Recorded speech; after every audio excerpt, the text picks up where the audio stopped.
हिंदी वर्णमाला को उच्चारण से हम कैसे समझते हैं, हिंदी वर्णों को कैसे समझें। जैसे एक चेहरा बनाते हैं, इससे समझेंगे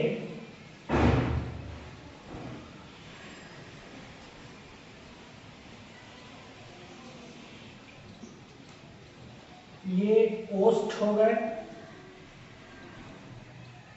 यहीं पर दांत हो गए,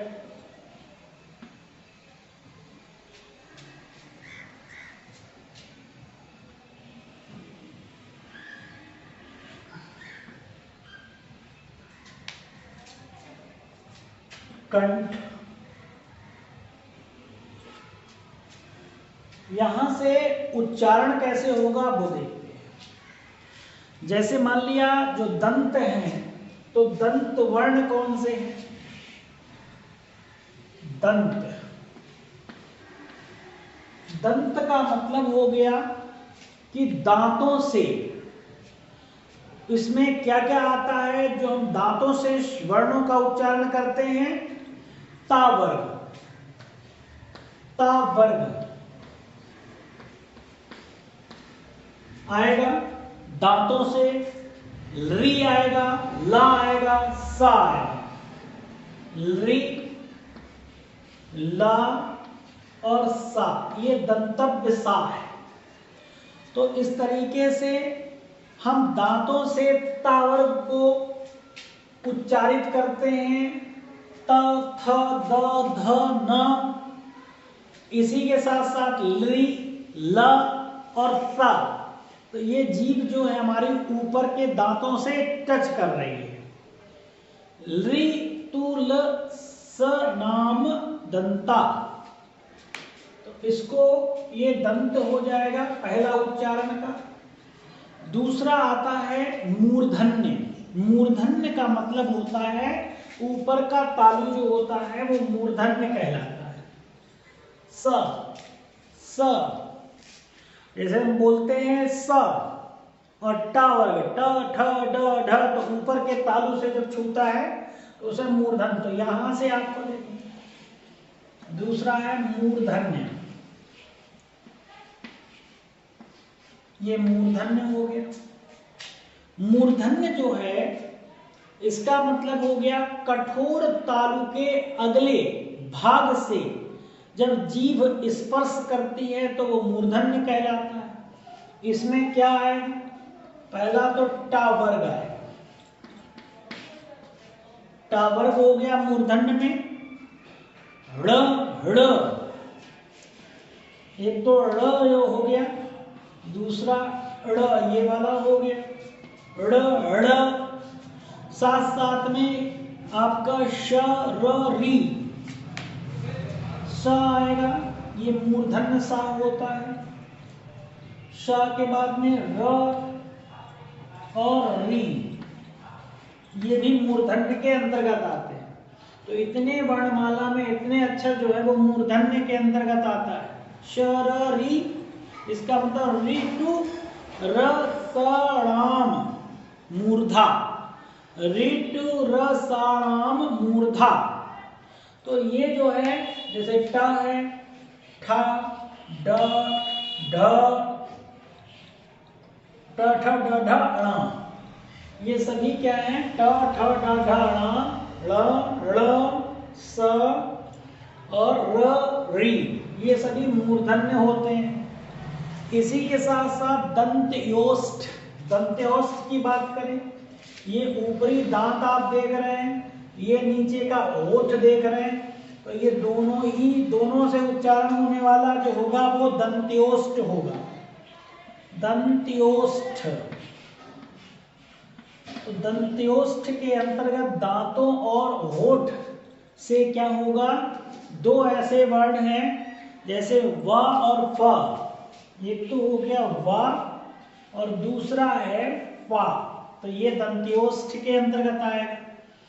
इसी के साथ साथ में बात करें, दंत्योष्ठ का मतलब होता है जो निचले होठ हो गए और साथ साथ में ऊपरी दांत हो गए, उसे दंत्योष्ठ बोलेंगे। तो फिर ओष्ठ क्या होगा? ओष्ठ का मतलब होता है दोनों होठों से, ये ओठ और ये ओठ, तो दोनों होठों से हो जाए तो वो होष्ठ होता है, होष्ठ, या इसी को ओष्ठ बोलते हैं। तो इसके अंतर्गत क्या आएगा? आपका प वर्ग आएगा।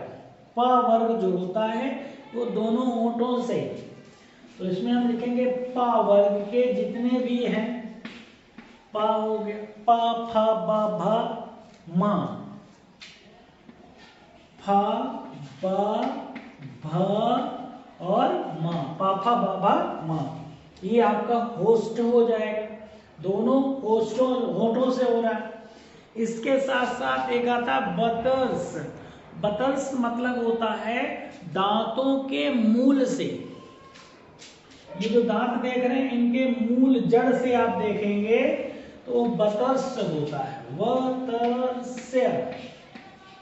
ये बतर्स जो होते हैं वो होते हैं आपका न स ज र ल, स ज र और ल, ये सजरल होते हैं। जा के नीचे बिंदु होगी सजरल, तो सजरल ये सभी क्या हैं? ये बतर्स के अंतर्गत आते हैं। इसका मतलब ये हो गया दांतों के मूल से। इसी के साथ साथ में बात करते हैं तालव्य की। तालव्य, तालु, तालव्य का मतलब हो गया तालु। तालु का मतलब हो गया जो आपको ये जो आप ऊपर का देख रहे हैं तालु जो होता है वो होता है तालव्य के अंदर। तालव्य, ये तालव्य हो गया। अब तालव्य के अंतर्गत एक तो चा वर्ग आएगा, ये वर्ग जो है चा वर्ग, या आएगा, शा आएगा, या सा और ई, ये तालु से संबंधित है। तो य स ई ये सभी क्या है? इसी को बोलते हैं ईचु यस नाम तालु। ईचु यस नाम तालु।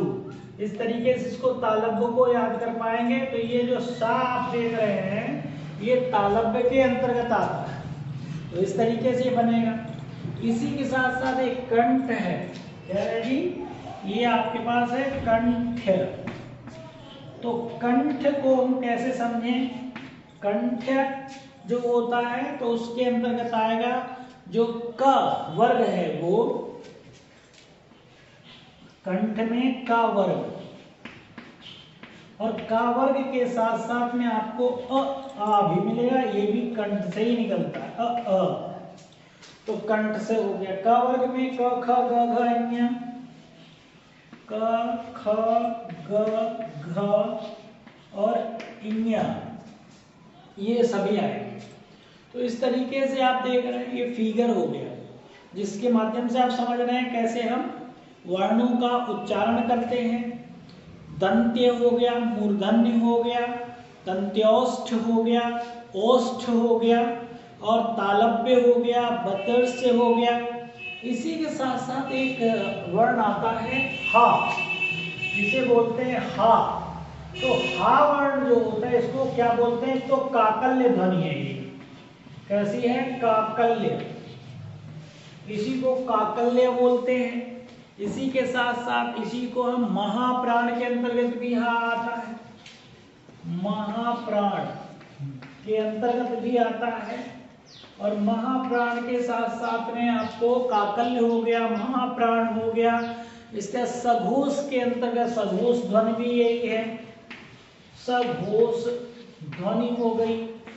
स्वर यंत्र मुखी हो गया, स्वर यंत्र यंत्रामुखी, स्वर यंत्रामुखी हो गया। इसी के साथ साथ हा है, इसको स्वर यंत्रामुखी बोले या अलिजिह्वा बोले। इसी के साथ ऊष्म संघर्षी हो गया, ऊष्म संघर्षी, संघर्षी होता है। ऊष्म संघर्षी के साथ साथ में इसको हम बोलते हैं स्पर्श रहित व्यंजन। स्पर्श रहित, स्पर्श रहित भी होता है ये।